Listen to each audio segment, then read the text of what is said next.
Good morning, adventurers. I hope you guys slept well. I did not sleep well. I'm still feeling sick.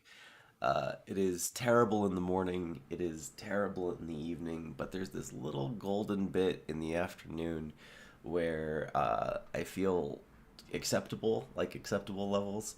And today I wanted to do something I've been meaning to do for a while, which is let's play a game. I've been meaning to actually stream a game for you guys. So let's just hop right into it.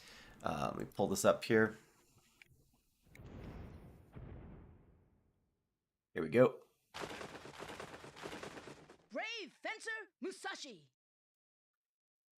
Oh man, I'm excited. Let's hop right in. This is an old game from 1998 by Squaresoft. It was not Square Enix yet at this point. It was Squaresoft. And let's hop in. This is an old game. The whole thing is we're going to be talking about the design. We're going to be talking about ways they did things back in the PlayStation 1 days and a whole bunch of stuff. So buckle up, and as this is such a callback to my childhood, like this is etched into my memory. As Brave Fencer Musashi. Oh, you know what? Let me turn the volume up just a bit here so you can hear it just fine. Oh goodness, here, hold on. Of course, technical difficulties right out the start. Emulator does not like running the thing. Anyway, back to the business. As Brave Fencer Musashi himself would say. Let's do it! Alrighty.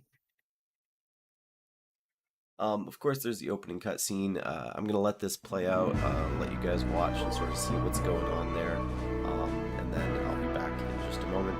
There is one of the greatest written lines in all of like gaming history is gonna be in this cutscene, and I'll like sort of point it out. But enjoy for the moment. I'm gonna let this play out, and I'll be back.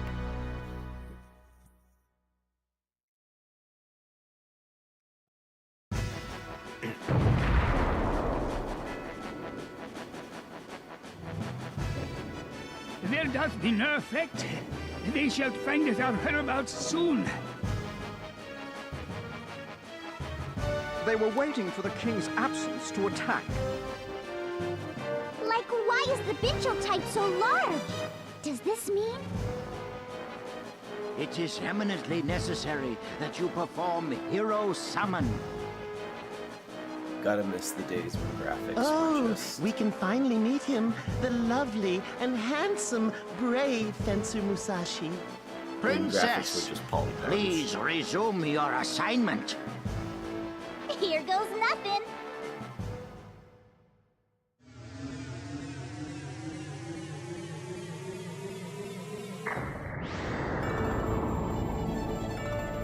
Oh, he's here! Our gracious hero, brave Fencer Musashi! He's rather small. This will not do. It must have been too large of a task for the princess. Hey, wait! Like, do you think I'd actually Rude make a also. mistake? Have you guys seen the real Sir Musashi? No, we haven't. Then maybe the real Sir Musashi is this puny little thing. What the? Best line in gaming is coming up in like 10 seconds. Who did you say was puny? And why are you guys wearing such stupid costumes? Stupid costumes? Take that back, you little turd! Please, princess, Sir Little Turd, calmeth down. The name's Musashi, you geezer. Oh, pardoneth me. We doth have a request for thou, Sir Musashi. You're not serious, are you? It's too much of a chore for this little lad. If the princess summoneth him, he must doth be a credible hero. What do you guys want? Let me go home. I'm busy, you know? Can someone get me a palanquin? You've been summoned to save our world, so you can't go back to your world until you save ours. Isn't it just a shame? Rude. Oh, and you will remain in this world until the absorbed Bincho energy from the summoning disappears. What do you mean I have to save this world? And I'll die if that what's-it energy disappears? Ha! There doth not beeth enough time. You must immediately head forthwith to Spiral Tower. They would definitely be prowling about the area looking for Lumina. Thus, please take this with you. It's called Fusion. Hey, pretty cool looking sword. Fusion has surpassingly miraculous powers. When it pierces an enemy, it absorbs and assimilates its abilities. Next, it and the ability comes back to you to utilize. It's called Assimilate. Assimilate? Sounds cool. Thanks, pal. It'll come in handy. By the way, what's this huge sheet? And this note? Almost That's done. Lumina's sheath. We want you to go to Spiral Tower, which is like right behind the castle. The Sword of Luminescence, Lumina, is on the roof. That note will show you how to get there. Okay, so I need to get Lumina, right?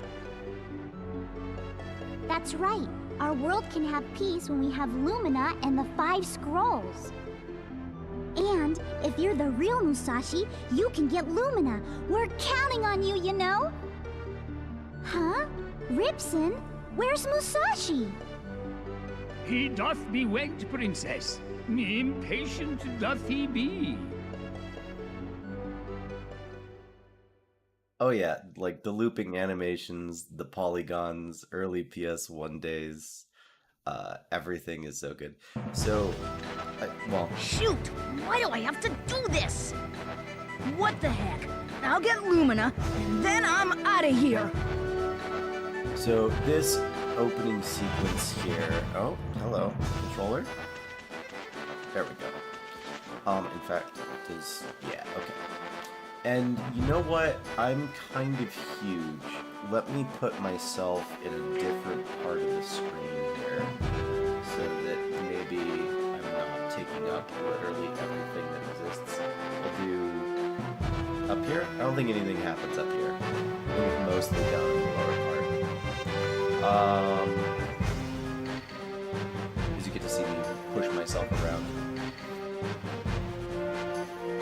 Yeah, we'll do up here. I think this is the part where it's the most convenient in terms of seeing what's going on. Anyway, and I think every time I click on something outside of this, I actually need to stop for a second, click back, have it die, and then hit continue. Okay, cool. I'll turn that down just a bit. I don't even think that it's the game audio's too loud. I'm just quiet as hell. It might be too loud. Okay. Alright, so I do that, click back, hit that button. It's because it doesn't like to stay in full screen. Anyway. There is a tremendous amount that is going to be going on in this, like, first part. So, even though I want to talk about design, like, there's just so much that we're going to have to kind of, like, rush through it, and then we'll come back to principles later. But, it's a fantastic game. Oh no, everything is reversed. It's fine. But I'm not even close enough. We hadn't quite figured out... There we go. Yeah.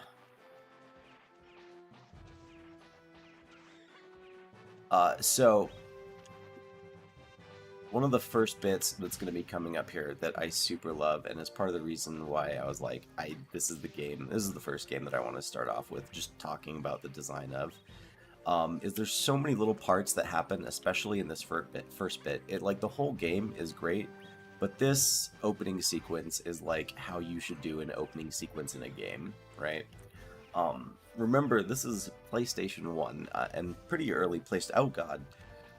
Pretty early PlayStation 1. The 1998 was like an insane year for games. everything came out in 1998. StarCraft came out. The Legend of Zelda came out for the N64. There was Crash Bandicoot came out, like a whole bunch of things. So this was like one of the really early 3D games. And it's for that reason that like a lot of people, this flew under the radar for so many people, but it was such a great game. And why we're gonna take a look at it today. Just like we've already got booby traps, we've already got like interacting with the environment. You can like push boulders and stuff. That was crazy. Stuff like that just didn't exist at this point in time. Yeah, the foggy forest scene I use as a backdrop. No, I truthfully stole that kind of off of YouTube. That is just a thing so that I have like a placeholder, and I like the rain. This bit, hold on, this bit's good. Huh? Hey, I know! I'll use fusion to get his abilities!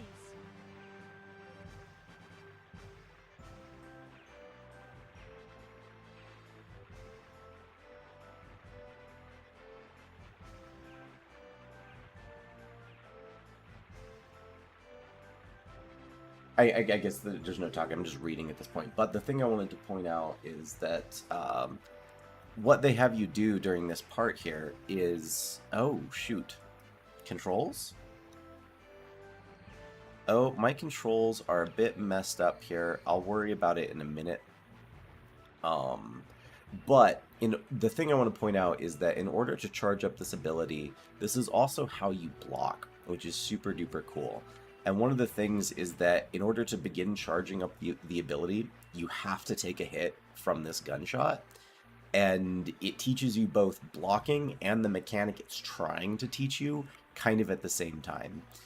And this is a thing that I wish a lot more modern games would do, just as far as tutorials go, is that if you're going to have nested controls, do them in such a way where you teach the more complex one, and then people have to like learn the simpler ones in order to do the complex one. That way you don't have to spend 50,000 years like pandering and trying to teach simple mechanics. You can just be like, here's the one mechanic, and people will be like, okay, cool, I see how it works now. But with all my controls messed up, I now have to figure out what the new button is to do the thing. And like I said, physics was just demonstrated a minute ago, and using that knowledge we can then easily defeat these enemies. And just stuff that was not nearly as interactive as a bunch of stuff that existed at the time. So, good game, good game. Destructible environments, insane for 1998. But the thing that this tutorial does so well, or this intro sequence does so well, that is like crazy, and part of the reason why I wanted to show it off, is that everything, yeah. I like how you're calling me on my BS already. Yeah, physics. But I remember, and this was just like an early thing that I learned in my sort of design journey, was it was in Gears of War. I remember just watching them talking about pacing, and like you need to change up the pacing every so often. And so we started off with this like sort of standard perspective camera view as we're running through the forest. And now we've already done a new like forced camera perspective and have sort of a whole different thing where we're doing some kind of puzzle. There's like an element going on where we're focused on a subject in the background. The mood has like changed dramatically, and we're doing something just wildly different from what we were a moment ago. And that is a good part of pacing. You don't want to like burn someone out, even if it's like exciting and enjoyable. You don't want to have that necessarily be the like default mode for a prolonged period of time, because you get acclimated to it, right? So here we're changing it up as like frequently over and over and over again throughout this whole intro sequence, and that's why it's such an amazing intro sequence, right? Did a puzzle, raise the tower, and now we've got to do like some Indiana Jones type stuff. I love it. Let's climb Spiral Tower.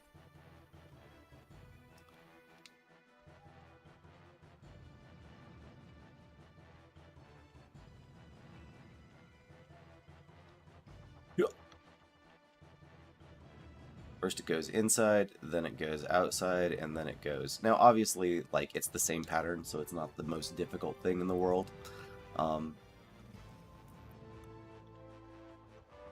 Also, this game has some of the best music. So good, so good. So anyway, making it inside.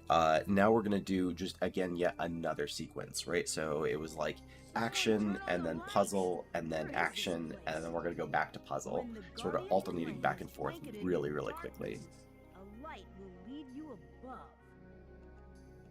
Whatever. This coincidentally took me... I'm gonna quick unplug and replug in my controller and see if that actually fixes my controls at all. Here's to hoping, right? Or that just broke everything. I think that just broke everything. It definitely looks like it just broke everything. Give me 1 second more. We're going to figure out the technical difficulties here. I'm so sorry. I should be able to do that, close that. Let me just restart this whole process real quick.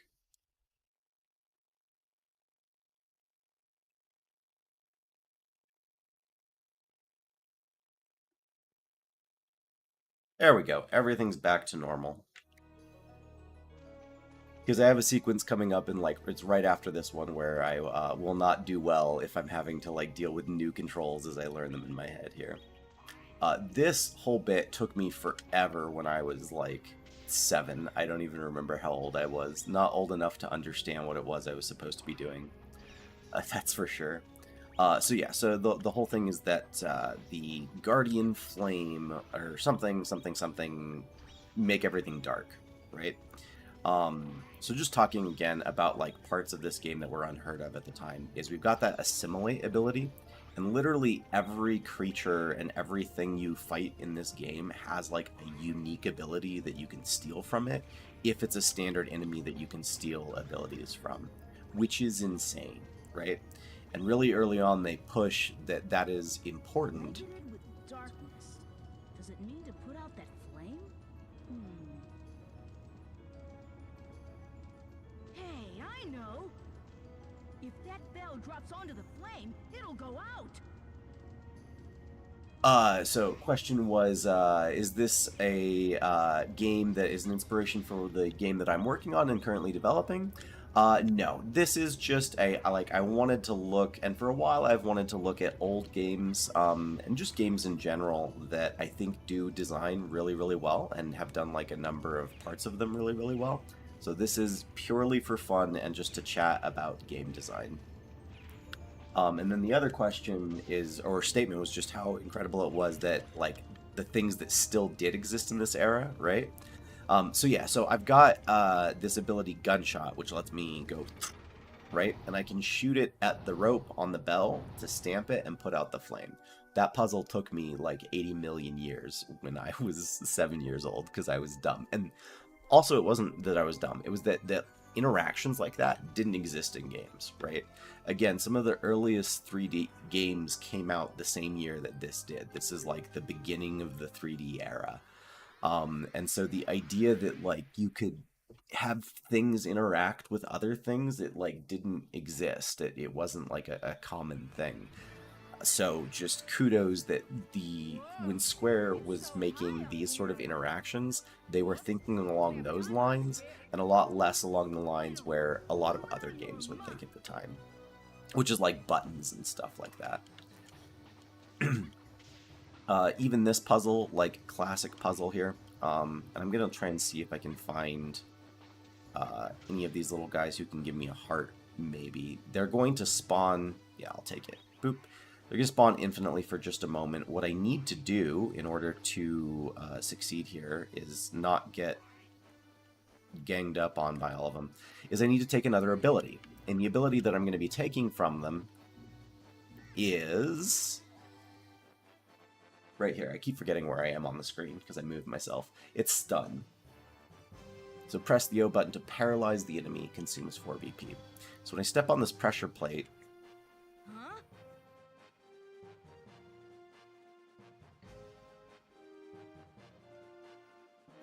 And then I wonder if I could use the ability I just got from an enemy called Stun. Oh my god, get over here. Oh my god. I love it. It's perfect. But again, going back to pacing and just talking about how rapidly this intro changes up the pacing, it really gives that feel of adventure, because now that we've had like action, puzzle, this happens.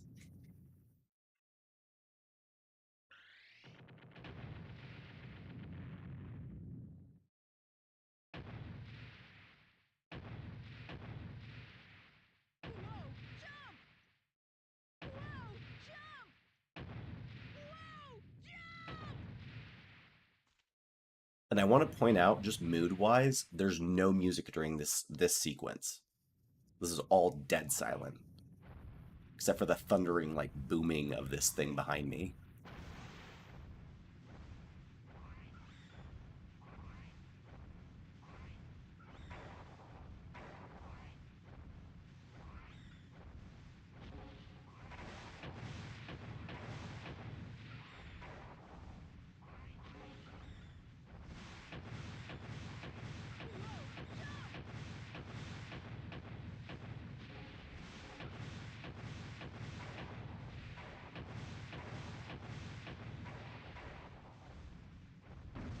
Dude, that shit was so scary when I was a kid. That was like like my mind was like exploding at this point, right?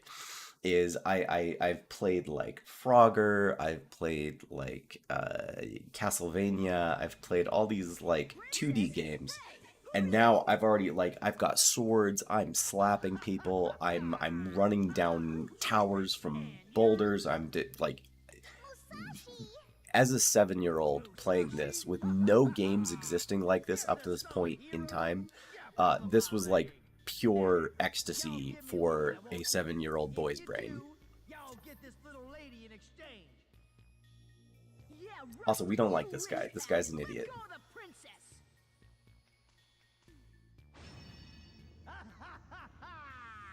Y'all being fooled! Them there flames can't be put out easily. Shoot, I'm sweating buckets here. What should I do? Like, what are you saying? Use Lumina. Of course. Oh yeah.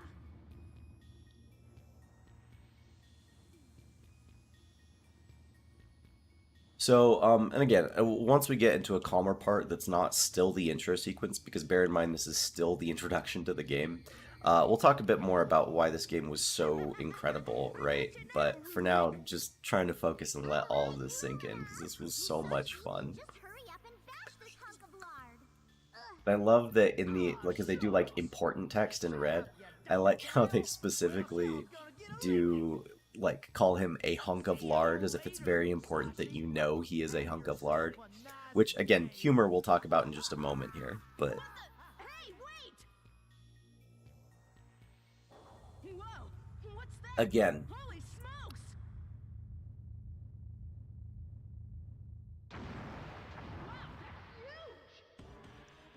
part of the reason why this game phenomenal for its time and why it was like so underrated and so many people just never knew it existed and it's amazing is I bet you were not expecting there to be Dark Souls bosses in this game from the 90s.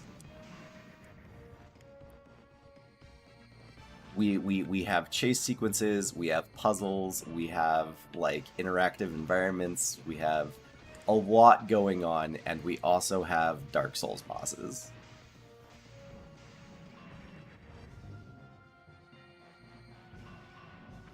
Also, speaking of just things in general that did not go as well when I was 7, this boss fight was like the scariest thing. And you just pick him up and you throw him through a wall. Ain't no biggie. Oh, my goodness.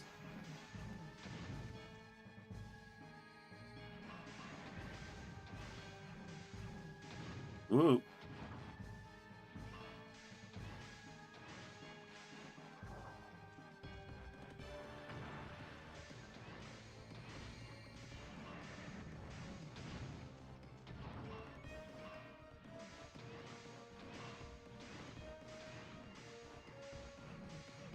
Oh my goodness. The hit boxes on these steam vents near his legs are so janky. Um, it is like impossible to tell where they actually are. I love it. Ba-dum, ba-dum. And then two, I love it. You just pick up the entire robot and throw it through another wall. Except poor village, because this village is not going to have a good time.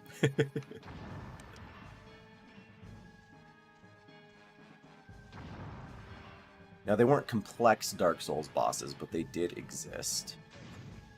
Goodness.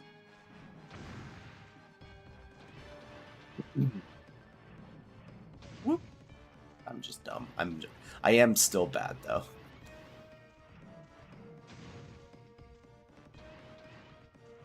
And then we do it a few more times. Funnily enough, we are still on track to, like...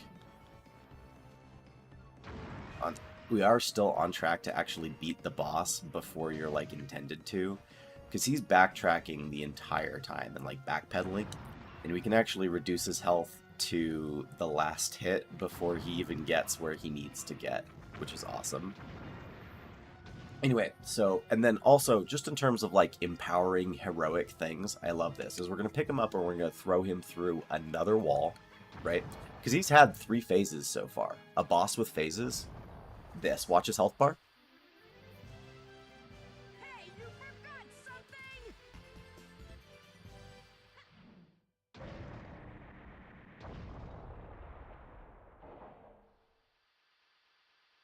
Perfect. Perfect. What you get when you try to mess with me? Oh, almost forgot. I wonder where that idiot root trip took the princess. Yeah, no, it's so good. So that's the intro sequence to Brave Fencer Musashi, which is amazing. Like, that is an incredible way to begin a game. With lots of variation, lots of different things going on. Whole like demonstration that the hero is in fact like it's great because the hero comes in and he's like a small child. And everyone, actually, hold on. I'll be back to that thought in a moment because this is kind of important. I mean, this is important. The plot of this game is not the most dynamic plot, right? But it's fun. It's a fun fantasy plot. Sir Musashi, thou hast awakeneth. Hey, geezer. Wait, have we met? I'm Livers, the butler. Who cares about that? Why am I here? Who cares who you are? Where am I? After thou defeated Thirst Quencher's abominable roboteth, so we broughteth thou to hither roometh. Oh yeah, and that big imbecile with the cape! He kidnapped the princess! That loser! I let him get away! Hey, geezer, do I have to save the princess to go back to my world? Thou art being Dude, it's corrected. great. However, they will not sitteth around quietly. They willeth come hither for Lumina. Got that strong, Something special about like, Lumina? Digimon, Pokemon 90s feel to it. Musashi used Lumina, the Hey, sword of geezer. luminescence, to seal it Totally away rad. the wizard of darkness. And when it absorbs all the 5 scrolls, earth, water, fire, wind, and sky, thou doth will inheriteth extraordinary powers. The Sword of Luminescence, Lumina and the 5 Scrolls. No wonder they want them. So where can I get my hands on the 5 Scrolls? If only our fortune teller, Sia Beverly, were here, she would know. She ran off with some handsome dude, huh? No, she was kidnapped. What? By some handsome so the dude, huh? princess is not the only one? Well, actually, there were 40 people at All You Can Eat Palace. Now there are only 5 left. 40 people, They've all 35 sealed people within in the total and missing. scattered in all directions. Pincho fields? What are they? Are they the Thirst Quencher Empire's doing? Yes, I saw it myself. Everyone was sealed into large green diamonds and then just poof! vanished. I can't believe it! So I guess one of them was the fortune teller, right? So that means I have to save not only the princess, but everyone else, too. Sir Musashi, Makes sense. I knew that thou would help with us. He doesn't have a choice, though. Like, he literally dies if he tries to go home early.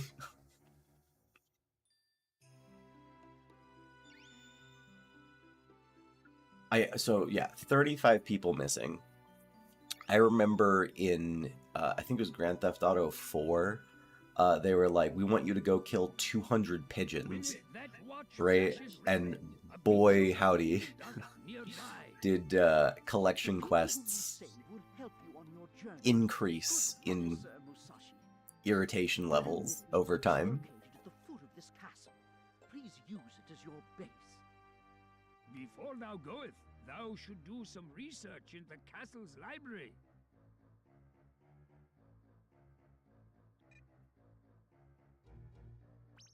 Nah, studying sucks. If thou will be a sloth, the princess wilt not be saved, and thou will never return home. You know, I always would just say, okay, I'll hit the books. I didn't know that, like, it's going to make me do that. Can I keep doing this? But I hate studying. If thou will be a sloth, the princess wilt not be saved. Oh shoot. So I did not know that I actually have to click this. That's so cool. Okay, I'll go hit the books. Good luck, Sir Musashi. I forgot to mention it, but this room is yours, so use it as you wish. Please take care on your journey, sir. Okay, so now we've got enough people done talking. We can actually talk about why this game is crazy and awesome and stuff. Sir Musashi, been waiting for you. That's nice, Scribe Shanky. I'm Scribe Shanky. Well, you see, my job for now is to read the... Yeah, that's fine. The lore here is basically that there's the legend of Musashi. His goal is to wield Lumina imbued with the 5 scrolls in his legendary armor in order to seal away the evil wizard. And this goes back to kind of like some of the things that were so great about early gaming is that everything is so serious now, right? Everything is just like deviously serious, right? Like I talk a lot, this is my favorite example, is I like the Diablo lore because for the most part it's pretty straightforward, is that you've got good guys and you've got bad guys. Why are they the good guys and the bad guys? Well, obviously because these are just the good guys and those are just the bad guys. And while that plot isn't fulfilling all of the time, it is nice, right? Sometimes it's just nice when the bad guy's just the bad guy because, and we're going on an adventure because, right? So many games and stories try to do the whole Lord of the Rings thing where it's like, well, the orcs were misunderstood and so they turned green because the Urkai. It's just like, dude, I don't care, right? And this game does not take itself too seriously at all, which is fantastic. It's the Thirst Quencher Empire versus All You Can Eat Palace. Scribe Shanky. And as you will see, everybody's like named after food. It's great. The soda fountain, all sorts of stuff. So definitely a good time and a good read. That's the quit button. Perfect. Was that enough? More than enough. So yeah. There. Well, You should go to the village. The gondola is broken. I just don't want to hear Scribe Shanky talking. Use both of your big swords, Lumina and Fusion. Yes, and then we'll ride our way down.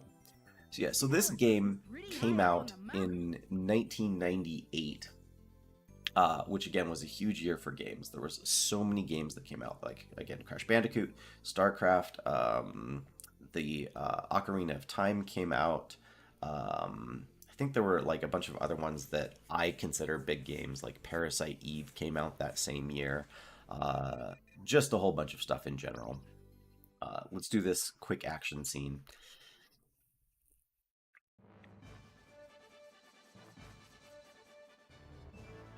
You gotta love the like non-existent background. Like we have one gradient for the background, and then like just the world ends and there is no more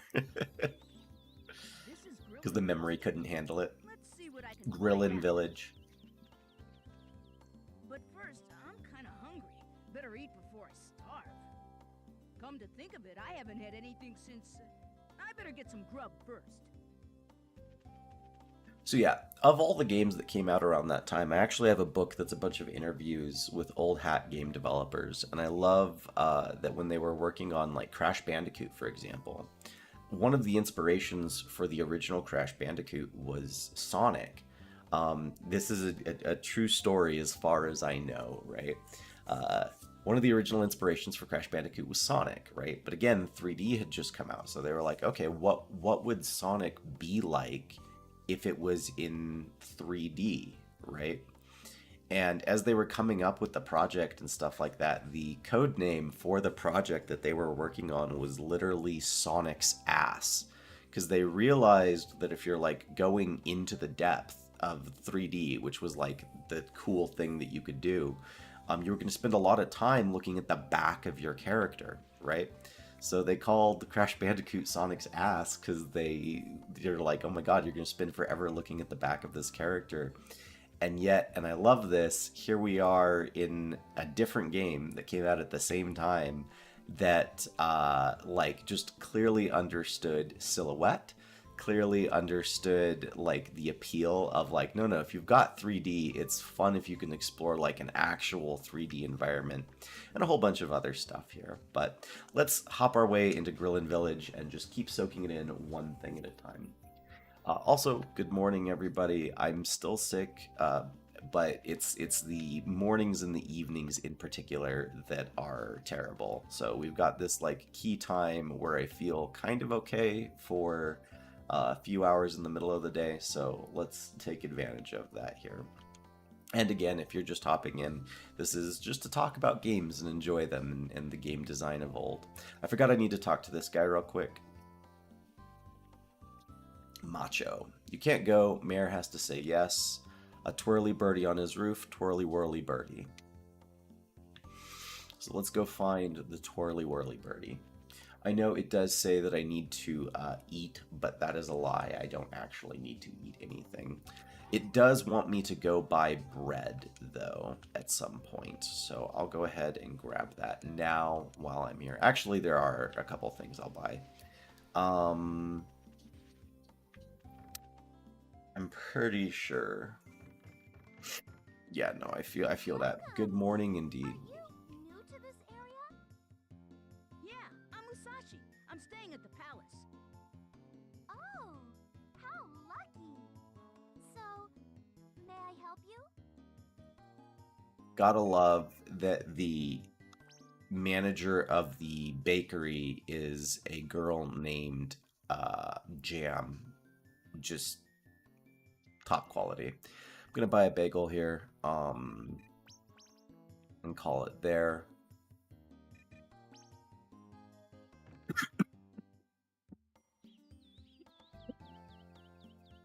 You guys will pardon me if I die every so often. There's one other thing I need to get, which should be right over here somewhere, which is water. Oops. No.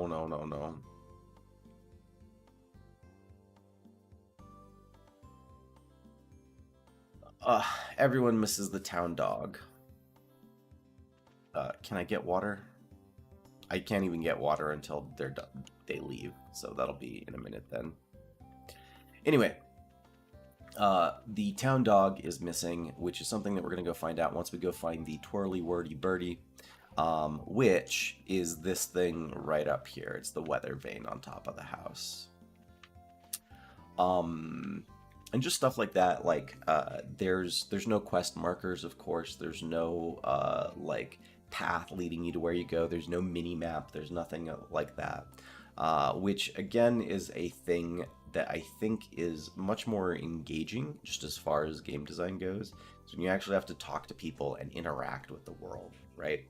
One of the things that maps, at least like highly detailed maps that let you create waypoints and show you paths on the ground, they specifically remove a layer of interaction from the world, right? And I realize I need to talk to this guy before it turns to nightfall. I'm so sorry. Time is a thing in this game. Like there's a day night and you can't talk to people when it's nighttime because they won't answer the door. Old man, do you know who you're talking to? And why are you pointing that sword at me? Are you going to mug me? Don't be stupid, my name is Musashi. I'm also looking for the 5 scrolls. The 5 scrolls? Do you mean that sword on your back is... We'll do voices for everybody. Oh, this? It's the sword called Lumina. Lumina? The legendary sword? And your name, Musashi? You're not just an ordinary kid, are you? You must be the hero. Calm down, pal. Who cares about that? Do you know about the 5 scrolls? The 5 scrolls? Let me make you a proposal. The beloved town dog has disappeared. If you bring him back, I'll consider you a citizen of the town and I'll tell you what I know about the 5 scrolls. It's a deal. I knew you'd do it. I heard that some people saw him going towards Twin Peak Mountain. However, to enter is forbidden, and even I can't give permission, which is a lie, because the macho literally told us that he can give permission. What the? Well, anyways, I'll get your dog back, pal. See ya. You gotta voice act it like it's a 90s thing as well. Question was, do I control the camera? And I can control it during some sections, specifically in town, but I can only rotate it in the 45-degree increments. Which, as if you haven't noticed, is like great sometimes and terrible others. Because, again, just talking about like improvements that came later in time, is we realized that the camera was a really important thing, right? And this maybe is not the best view to discern what it is that's going on. Which will come back to bite us when we get to some fixed camera locations in just a moment here. Oh god, talking is painful. It's also, it doesn't help that it's backwards to the way I would do it in my brain. Like if I was doing a camera system, I would do it the other way around. So like left trigger rotates the other direction from what it does. Anyway, so Macho's normally standing here, but like I said, there's a whole day-night cycle, and so this is another thing that took me forever when I was 7 to figure out, right, is because he goes to bed at some point. He actually goes to sleep. So if you wait late enough in the evening, the guard goes to sleep, which is, again, fantastic engagement for a game from the 90s. But let's go find this dog, and we will continue our journey here. We got a ghost. I'm just going to throw the ghost into the river. Run up here. These are the 35 people I need to collect and save, because they appear in these green crystals.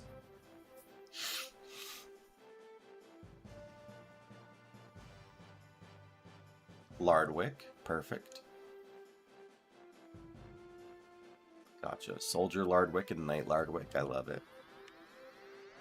And you can actually see right here is the dog that I need to go save.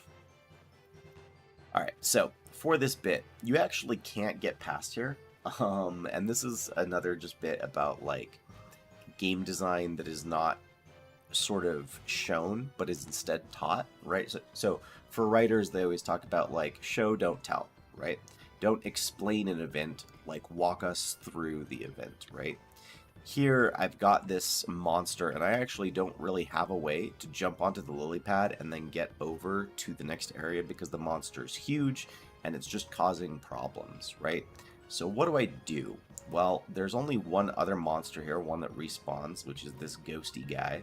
And the thing I can do is I can steal his power, and of course, like a noob, I miss because I'm overeager, right? So I'm going to take this guy's power, and he's going to give me an ability called Shrink.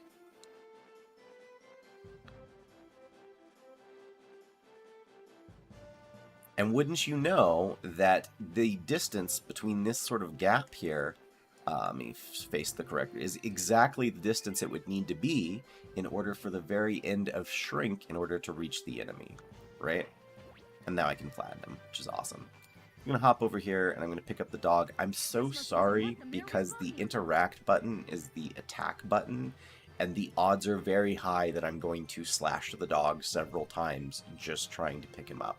So I apologize for that. It drives me nuts, and I feel bad every single time.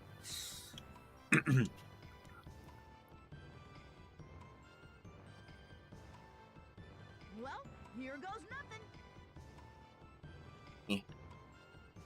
Ugh. Yeah. Oh, wait, he's not dead. Yes, he is. Anyway, other things about this that are just do it really, really well, or rather parts that don't do it really well, was we were talking about the camera a minute ago, and I can leave the dog there for a minute, I believe. The camera actually turns and is fixed. I can zoom it in a little bit, but I can't like rotate the camera during this part, right? And the camera rotates as you have to make a jump onto that lily pad, which is not good design, right? So if you're going to have a fixed camera and require any precise movement, it's really important that that movement doesn't change literally mid-jump as you're trying to do something. So again, back in the early days, these are things that we hadn't like quite figured out the process for yet. So is it cinematic? Yes. Is it a good idea? No, not at all. But let's get this guy past the ghost, throw the ghost into the river, and we should be able to keep walking here. And I'm actually amazed that I have not slashed the dog yet. Oh my god, I shouldn't have said anything. That's because I spoke. That's so dumb. Invisible tutorials, that's a good way of phrasing it. Is like teaching things. And again, because I will remember, or I'm much more likely to remember and ingrain the experience because I had to figure it out for myself, as opposed to like just a random person saying, hey, did you know that you could absorb abilities, right? That doesn't have any context. It doesn't apply to anything. It doesn't mean anything. It's something that I will forget, right? But because the game is forcing me to apply what I've learned, right? That act will just increase its memory in my memory. Another thing you can do in this game, I do need to remember how to do it, is, yes, is I can actually just pop down and start sleeping anywhere. I have a tiredness amount, which will start going down, and if I get too tired in the game, I can't continue playing. So now we're in the early morning, and now it is daytime, and I think I can talk to the mayor. No, I need to, I think, wait till 8 o'clock. You know, a reasonable hour. People calling me at 7 o'clock in the morning, that is not a reasonable hour. There we go. Good morning. I heard that I heard that the dog's been returned. I forgot what his voice was already. I heard that the dog's been returned to the village. There we go. Thank you very much, Musashi. He's kind of scraped up, though. Okay, so now you can tell me about the 5 scrolls.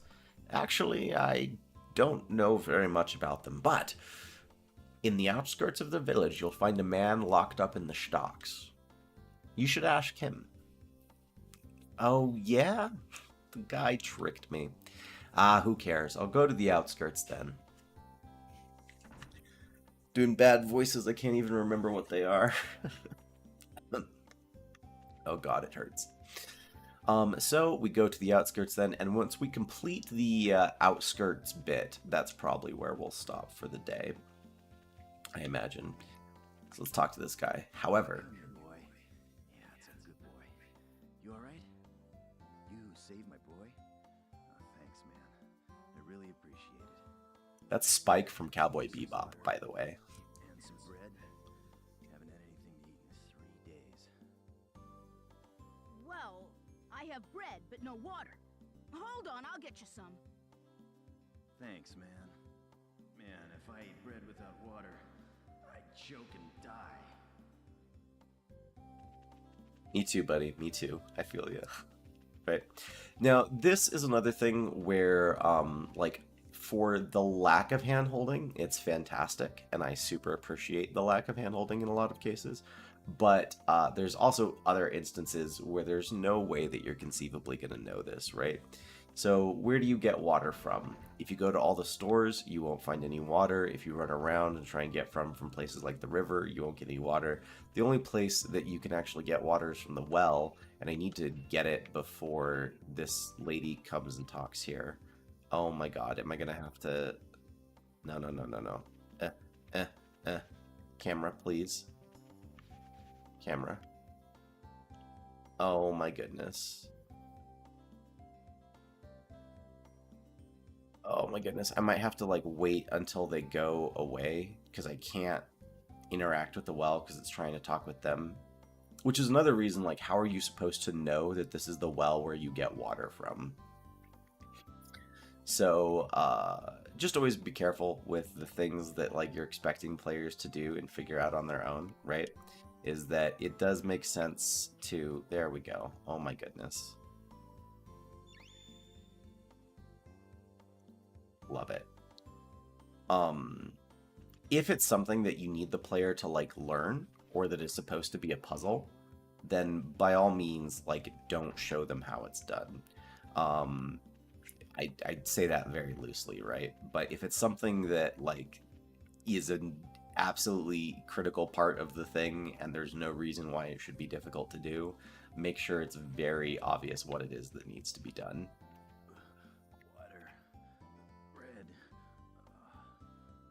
Don't worry, I got those things, buddy. Here you go, pal. Well, don't just show me the food, man. Ah. Oops, sorry. Don't worry, pal. I'll feed it to you. Jeez, chill out.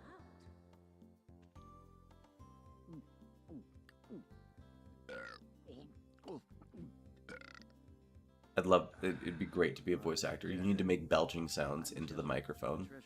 No worries, I got you. I'm Musashi. What's a treasure hunter? Well, to put it simply, I search the world, looking for treasure. Don't use a word to define itself. No, I guess that's it. So, you're just a thief then? Huh. What a letdown. Wait a sec, Musashi. I want to show you my gratitude. I'll tell you a secret. But only if you set me free. Wheeling and dealing, that's the way to do it there. Okay, I'll do it. My man. Well, I left the key to the stocks in a grave in Meandering Forest, because I knew I'd get out someday. Okay, so I should get the key then? Yeah, but a nasty spell has been cast in Meandering Forest, and it won't be easy to find the graveyard. So, take my boy Leno. What? That stray mutt? Well, a few days ago, I sent him to go get the key, but he went to Twin Peak Mountain. But no worries. Once he's in Meandering Forest, it's smooth sailing. So go in the direction Leno barks to find the graveyard. But he'll run away if he gets hurt, so keep an eye on him, alright? I'm a dog's bodyguard? Whatever. So I go in the direction that he barks? That's it. So you guys should meet at the entrance of Meandering Forest. Good luck.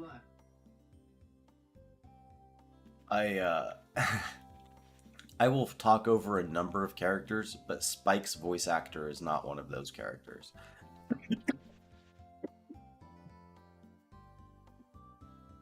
Pardon me, I'm so sorry.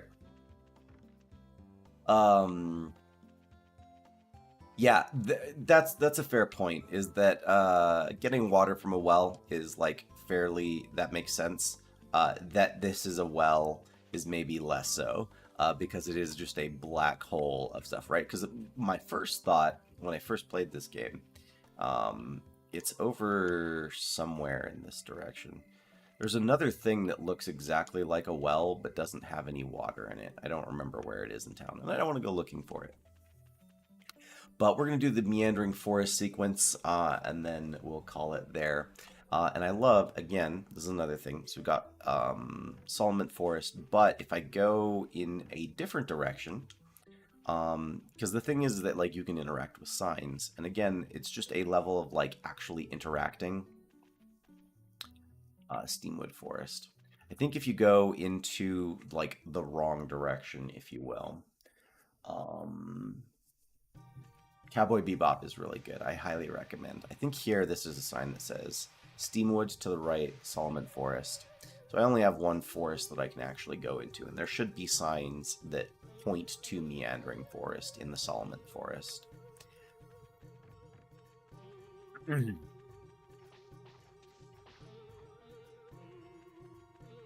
Another thing about this game is there's no actual, like, leveling up system.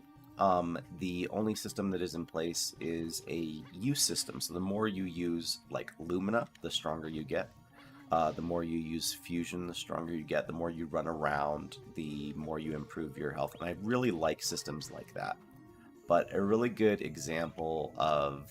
This is a really good example of a system that does that well, because you have to kind of use Lumina and your sword and everything regularly, right? Which makes sense.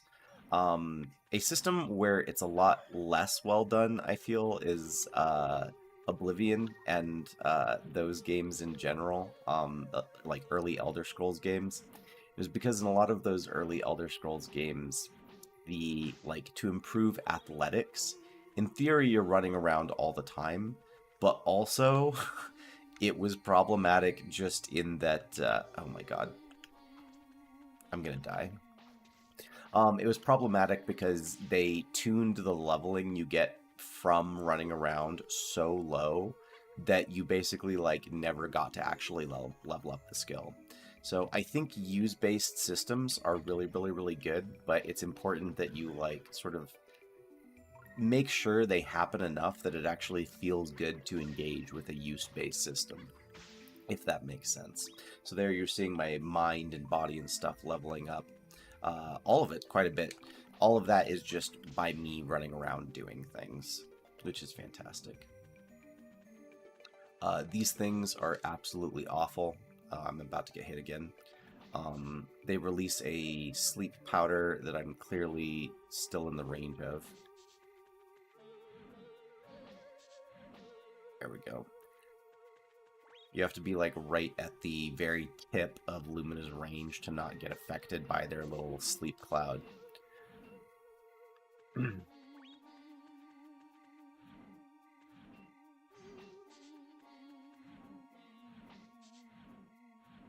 Oh my goodness. There we go.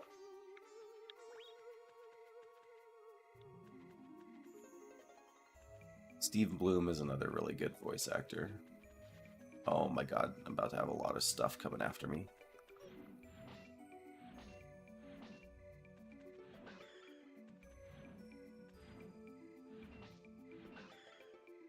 Please give me a heart.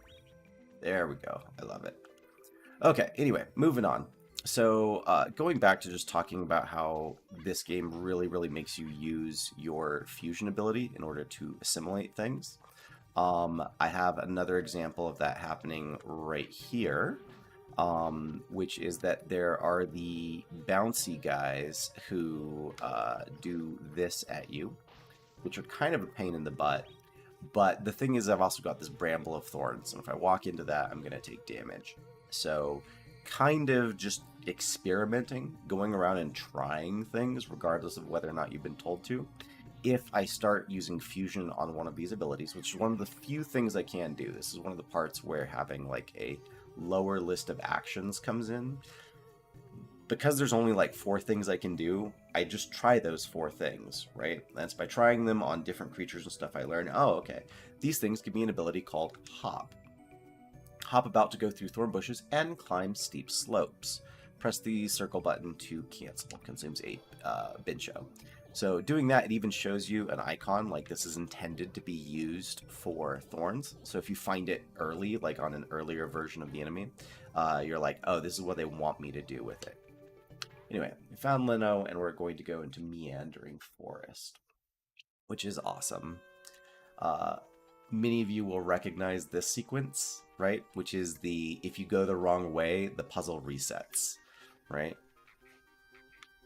So now we need to guard Lino while he finds which direction is the correct direction to go. Oops.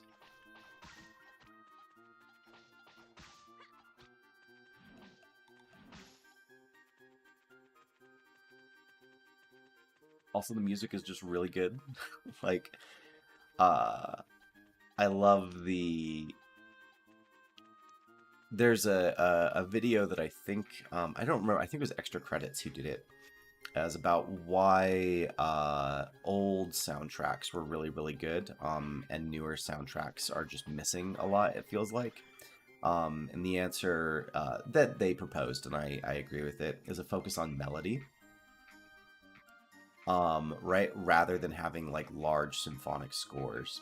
And that like strong core melodies are really, really integral to making a memorable soundtrack. And in addition, like a lot of like just keys and choices of instruments and like patterns and pacings and stuff like that, I think also make a lot of this soundtrack very, very bright, which, going back to this game taking itself maybe too seriously, or rather how modern games take themselves too seriously, and this one definitely does not. That's kind of what makes this such a grand adventure, and again is another reason why I chose this game in particular, is because it is a grand adventure. It is like a lot to go through. This is a decently long game, and so going through all of the parts and like being this legendary hero that was summoned, it makes sense that the soundtrack and the like soundscape for everything that's going on is really bright and like sort of empowering and uplifting, and goes through like chord progressions to communicate that. So even though we're lost in like this forest with just a dog, there's like an element of like curiosity to it, of an almost sort of uplifting nature. Please tell me the dog is not stuck on the tree. Okay. I'm not sure if that could happen, but... and of course there is a graveyard, I believe, right ahead, so there is a spooky segment, because the music is going to change here. Right? But it's the classically spooky music, right?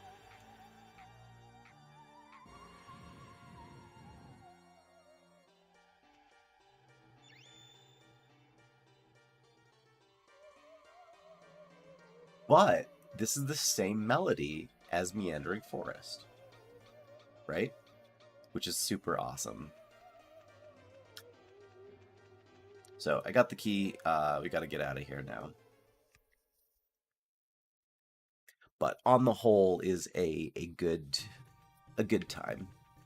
I'd also like that it puts you right back at the beginning, as it should. We don't want to make you go through the thing you just went through twice. At Diablo 4.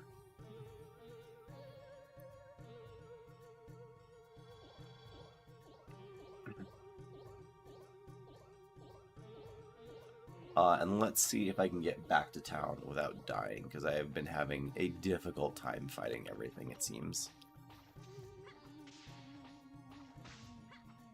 Yeah.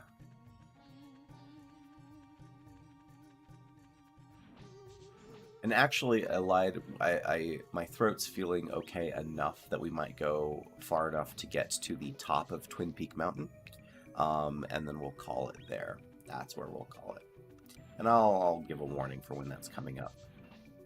But on the whole, I don't know. It's been a good process today. This is a game where, like, from its very like sort of humble start here, you would not believe how crazy things are going to get from here on out. And yeah, I don't know. It is a wild and fun ride. So I appreciate you guys for joining me on it here. Well, bam. talking about other design and trying things, right? If you get too close to an enemy and attack them, you will pick them up instead of just attacking them. And again, there's only so many things I can do. I only have 2 attack buttons. One is Fusion here, and then the other one is Lumina. And so it's very reasonable to expect that once you've picked up an enemy, sometimes you'll press the button you press to pick them up, and other times you might press a different button, right? Which is a good time to notice that there's actually a difference between those two things. If you press light attack, you'll actually throw the enemy forward, and if you press heavy attack, then you'll throw them straight up into the air so that you can do more attacks as they land on the ground. They both have different uses, of course, but it is a fun thing to learn where it's like, oh, there's actually more going on to these mechanics than I thought there might be at the beginning. Anyway, Spike's going to talk again. Let's hear out what he has to say. Thanks, but someone might see. Oh, shut up. Come back after midnight. Thanks, man. Though, I will say, this is another example, again, of just mechanics that are maybe not necessarily, like, clear, but can require some ingenuity in order to learn, right? I could go to the end and I could come back after midnight, right? But this is also a great time to just be like, oh yeah, I forget that I can just wait out in the field. So if we see the timer down at the very, very bottom, somewhere down there, I can wait literally until midnight comes and then be like, ah, cool, let's talk to him. Boom. Oh, just who I was waiting for. Open the lock to the stocks. Hold your horses. I'll get you out. Awesome. All right. Thanks, man. Sure. Now, how about the secret? And this is the same melody as Meandering Forest, right? And cut down 4 trees on your way up. We'll use the logs for... Uh-oh, someone's coming. See you later. Which is great, is that like our trial, our climax, and our success all used the same melody. But of course different arrangements of that melody to like give different feelings as you went through that process. And that's just like a level of detail that I feel, or a level of understanding of the importance of music that we don't see as much today, right? Is just how important it is that like you can create and evoke different but like recalling emotions by just through music in a soundscape. Like this music that's going right now is the sort of like default Brave Fencer, I don't know, adventure music. But again, this is like the nighttime arrangement of it, which is fantastic. My character is a little bit tired, so I am going to try and wait till morning. Yeah, I'm Musashi. Both to save and get some rest, and then we'll do the journey up Twin Peak Mountain and call it there. Same age as my daughter Minute. I like that the innkeeper's like, holy shit, a child, are you okay? Cool, here's a room. If you've got money, you can have it.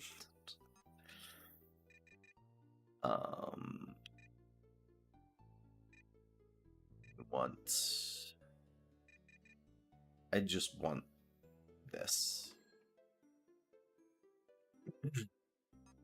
Perfect. Tired, 0%. We'll save real quick. Now, when I was a kid, just talking about this because it was a game from my childhood, the demo would end, because I played the demo of this game first, and this demo would end when you got to the top of Twin Peak Mountain, and it wouldn't show you anymore, because of the demo, right? And I specifically remember that the demo part of this was, like, mind-blowing. And I had no idea at the end of the demo that how crazy it was going to get. So this like climb up Twin Peak Mountain is kind of like a legendary sequence for me in early gaming history. I'm excited to go through it, and it seems like where the demo ended is a good place to call it, right? So let's work our way up Twin Peak Mountain and see what we've got. All we know is that we need to meet John at the top of the mountain and collect 4 logs along the way. So let's do so. Perfect. Fusion leveled up. That's great. We generally want that. And that right there, is going to be one of the logs we need to collect. And like I say, the camera is actually rotating, so if you see me making jumps and you're like, oh my god, why is he falling over and over again at simple jumps? It's because the camera's probably turning or doing some weird stuff mid-jump, and that does make it quite difficult here.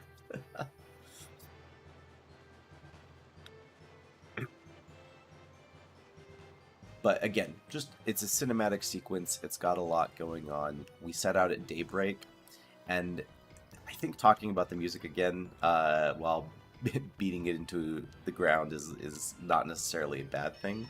Because, again, this is sort of we are a legendary hero who has to earn their legendary status, right? A lot of people already recognize us as the brave hero, but we haven't done the thing to be the brave hero yet.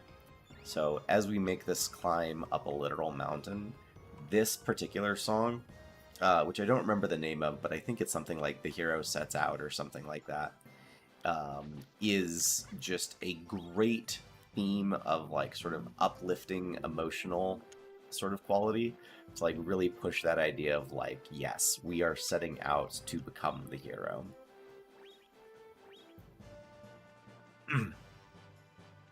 And oh, also, I was talking earlier about camera angles, and this was a lot earlier about like how sometimes they're really nice. So in the intro sequence, there was the camera angles of dealing with the head at the tower as we solve the puzzle, and then like going up and spiraling around it and all those sorts of things. This is a good use of camera angle, right? This jump is easy, like making the jump to the poles.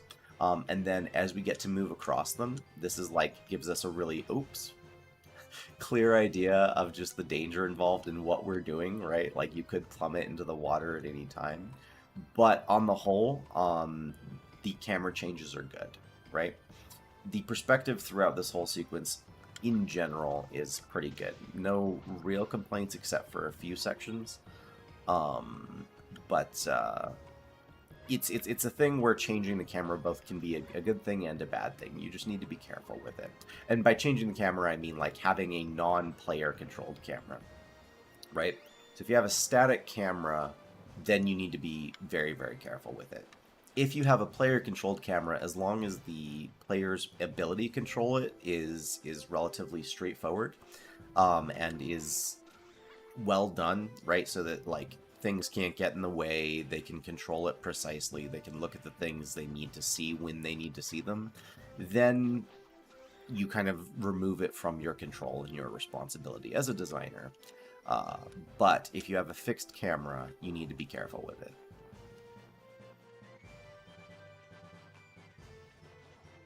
That's fair. A lot of people do tend to underestimate the soundscape of and its importance in games in general. And I can hear every oh goodness, I can hear every sound designer everywhere being like, "Thank you," right? Is that the soundscape is really, really important. And like disabilities notwithstanding, oh my goodness, this sequence though is the nightmare sequence from hell. Oh my god. There is an extra item down there, and I'm not even going to worry about it because that is the sequence where you die. That is unfair. There's actually a guy in the background who's shooting bullets, so you can't stand in any location for too long. And I don't know, that is the nightmare sequence. We'll worry about restoring health in a moment. But yeah, no, just sound in general is crazy important, and that includes not just the music for like providing mood and context for what's going on, but also the sound effects of things, right? There are a bunch of games with guns. There are so many games that have guns, and it kind of drives me nuts how many of those games go out of their way to like record real life gun sounds, and then they use those strictly as the only sound effect for gunshots, right? Is those like, cool, we're using real life sounds, this is like a real whatever gun that we're using, like M80 or whatever, so this is the real sound effect. And you're like, yes, but it doesn't sound great or necessarily memorable, right?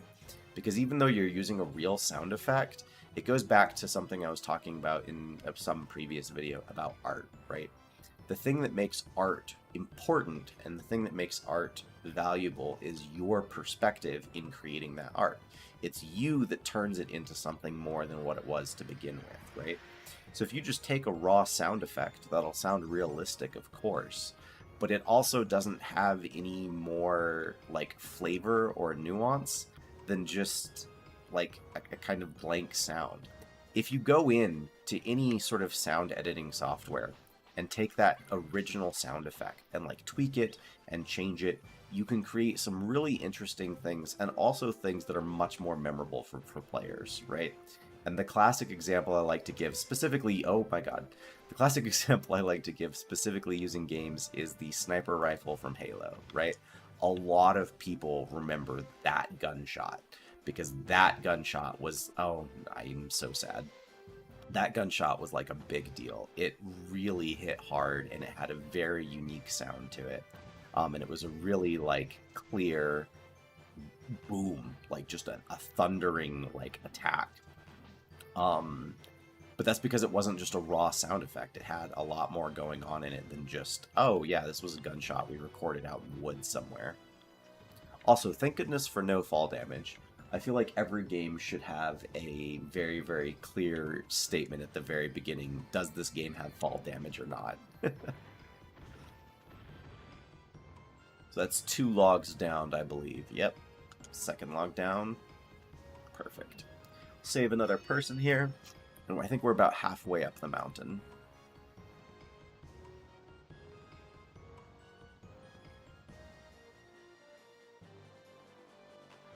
Which, there's actually another good design statement to be made about this whole log collecting thing we do. Is, fetch quests. No one likes fetch quests. They are a good idea, but they are bad. Fetch quests are just intrinsically bad. But there are a lot of things that you can do that can make them better, and we're doing one of them right now, right? So our fetch quest is to go collect these logs. The thing is that once we do so, once we've actually collected all of these logs, they're going to do something for us immediately afterwards, right? It's not that we're collecting logs and then we get a quest complete and we get some money and then that's the end of our need to collect the logs. These logs have an active application after we've collected them, which is great. It adds like a tremendous amount of like weight and reason to why we were collecting these logs in the first place. So boom, boom. Log number 3. Heck yeah. That's so good.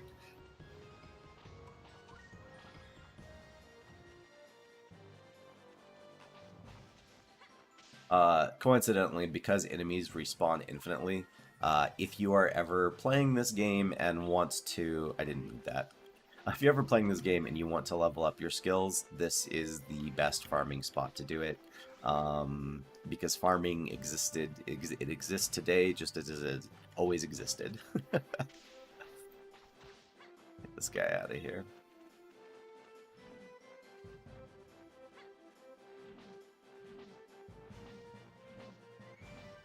Perfect. Almost to the top. Yeah. Oh man, the early low poly games were a time. I should say there's actually let me see if I can. Speaking of just hidden mechanics and stuff, there actually is a counter you can do, which is that. So you can, if you time it correctly, you can actually do this massive counter attack to things. So, boom. Grab our 4th and final log here. Heck yes. Head over to John. He's just up the way. This part may take a few tries just because I don't feel that this is a particularly intuitive... it's weird too because like the resolution of these old games was so unfathomably low that all I have to do here is jump across these bones like little platforms, but the invisible hitboxes that determine what I can jump on and what I can't are mysterious. Watch me make it on the first try. Oh my goodness. Crazy. So, this here is an instance where I'm running this on an emulator, right? So I can show it to you guys. I am going to cheat and use the save states so that if I die for any reason, I can just come back to the beginning. Because talking again about just like old design philosophies, and specifically Sonic's ass or Crash Bandicoot, right? One of the things that we hadn't discerned yet as like just a fundamental principle of game design is that some things are considered fair and other things are considered unfair, right? So like just like in playground games like tag or anything like that, it's not fair if certain things are not respected, right? And one of the things that needs to be respected in any kind of game is the player's ability to react and deal with a threat of some kind, right? So if you have if you're playing a game and you just die for no reason and the game is like, psych, you were poisoned the whole time, it's not fair, right? One of the most unfair things that existed in a surprising number of early games was a sequence where you have to like move towards the camera and can't see threats coming at you, right? A lot of early games did this because the render distances were really bad. Like we couldn't render things off in the distance. So they were like, okay, well if they're just not on the screen and you have to deal with them as they come up, then that'll be fine. But gamers and everyone was basically like, no, it doesn't work that way. Like, if you can't render that far, then, like, maybe try some kind of different approach because this is awful, right? So, basically, we have a sequence that's about to happen here where I have to go towards the screen and can't see threats coming at me. Likelihood for failure is high. Hopefully we'll do it, but we'll see here. Yeah, no problem. And the secret? Well, it's about the legendary armor. The legendary armor of Legendary Brave Fencer armor? Musashi. So it's not about the 5 scrolls? You mean I came here for nothing? What a waste of time. See ya. Hold on. Your name's Musashi, right? You actually Do you need know your about armor. The legend of Brave Fencer Musashi? What the heck's that? You should take a look at the books in the castle library. Well, man, it's said that there are 5 pieces of legendary armor that Brave Fencer Musashi left behind, and each one has unique powers. Then I can get one of them in exchange for these logs? What a nice guy. No. One of them is hidden somewhere at the bottom of this river. That's what these logs are for. We're gonna build a raft. And that's how you make a fetch Great quest idea, have pal. more of an impact. Better not tell him I can't swim. Like the common fetch quest, go get herbs so we can make an antidote for the poison so we can help this NPC. Screw that. Poison the player and make them go collect herbs so that you can make an antidote for the player. Like, then they'll care. They'll care a lot. So anyway, we've got this raft sequence, and like I say, bear with me because this might take multiple tries here.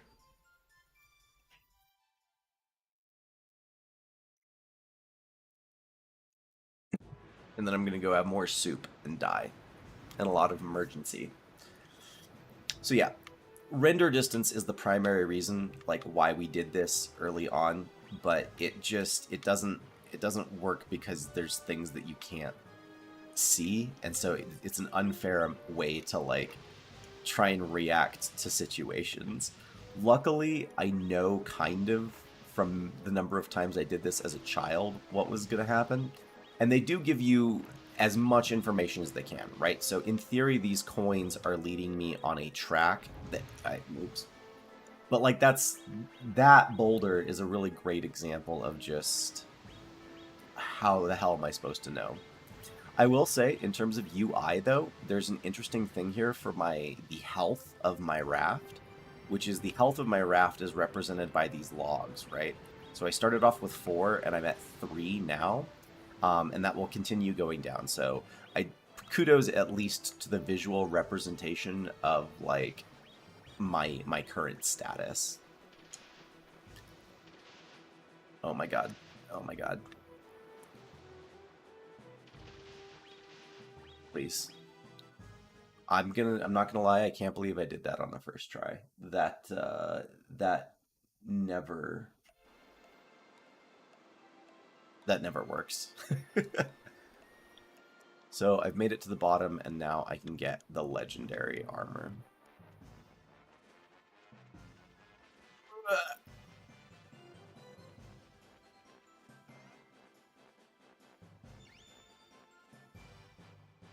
Bracelet, it needs to be appraised. Which is the thing that we will do next time. But I want to make one final note about design before I call it here and go continue resting just because of sick. Thank you. I'm surprised I actually did that on the first try. Every time I've played this game, that raft sequence goes really well on the first try, and then I fail it for like the next 12 tries in a row for no clear reason. But the thing I want to say is that there was another thing about just level design in general, which is one of the early things that Dark Souls did. Or I'm sorry, not Dark Souls. No, yeah, Dark Souls. Is Demon Souls was experimenting with it. Dark Souls was the first game to really do it, which was called, I think they called it like spaghetti level design, where the levels like just weave in and all and around themselves infinitely, right? And the thing here is that, like, we've gone through this whole sequence. We've climbed the mountain. We've done the thing. We did the whole raft thing. There was a huge amount that we just did, right? And where we've ended up is right back at the start so that we don't have to backtrack, right? Good level design. It is good that that is how we have done things. So, for here, I'm going to do my little quick save thing, and then we'll slowly go through the process of winding down here. But thank you guys for popping in today. I want to do more of these. I want to keep playing this game and get to the end of it with you guys. And I like just talking about like design principles while we go through. Design really is my favorite part of games. It's like it's applied psychology in a lot of ways, right? Like design in general, the design of making things is cool because if you think about like directing a movie, for example, right? Or actually, here, let me take even a step back. The whole principle of design is that you're making things that people have to interact with. It's not necessarily for anything else to interact with. It's not necessarily for aesthetic. It's that you want people to interact with the thing. And for things like product design, where you're like, how do I make a cup holder? How do I make a phone holder? How do I make these things? They all have to be like purely functional, right? Is that I'm making it as much as possible for the intended interaction. But with games, what's so cool is that like you're handcrafting interactions specifically to create emotions in people, right? So the whole essence of game design is that I am making interactions that I'm trying to evoke emotions or sensations or experiences within you, and it's up to me as the designer to craft those experiences and sensations and stuff, which I just find infinitely fascinating, right? What is it that makes you feel empowered? What is it that makes you feel powerless? What is it that makes you feel engaged? There are no hard and fast answers to those kind of questions. And because we are people, the answers like vary for everybody. So what is compelling for one person may not be compelling for everybody. So getting to talk about design and talk about the design of games is just really exciting and a lot of fun. So I think this is the game that we're going to get through and start with, and just talk about its design and its story as we go along. And then I want to do this on the off days. So, and we'll see how long this system holds up. There probably will be a point where it has to change. But on Monday, Wednesday, and Friday is I want to do development of games. And then on the off days, Tuesdays and Thursdays, I want to do the Let's Plays, and talk about design. So that is Brave Fencer Musashi. That's where we're going to call it. Next time, we will find out what is up with the legendary armor and what the legendary armor does for us. And then basically everything is going to explode, because this game has been very simple so far. Like, I've got 2 attacks, I can block, and then that's it, right? That's the simple game. And then it is going to get infinitely more complex and deep from here, and I'm just super excited for it. So thank you guys for tuning in. Get some rest. I am still sick, so I am definitely going to get some rest. We'll see if I'm on tomorrow to start the Let's Play streams and continue them, and if I'm still feeling okay in the middle of the day, or if I need more time to rest after that. But you guys